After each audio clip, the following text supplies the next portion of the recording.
Pagkatapos mamatay ni Jesus, marami ang nag-aakalang tapos na ang lahat, ngunit 5 kamanghamanghang himala ang naganap. Una, sa huling sandaling hininga ni Jesus, lumindol ang lupa at nagkabitak-bitak ang mga bato.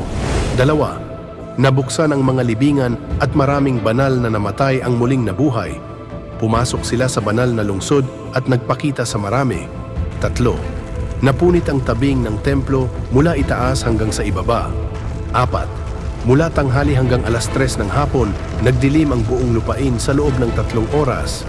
5, ang mga sundalong nagbabantay kay Jesus ay natakot sa kanilang nakita at sinabi na siya ang anak ng Diyos. Ang kamatayan ni Jesus ay hindi ang katapusan. Ipinangako niya na babalik siya upang iligtas tayo sa mga huling araw. Ngayon ay nabubuhay tayo sa mga huling araw. Nais mo bang salubungin ang pagbabalik ni Jesus? Sumigaw ng matunog na Amen.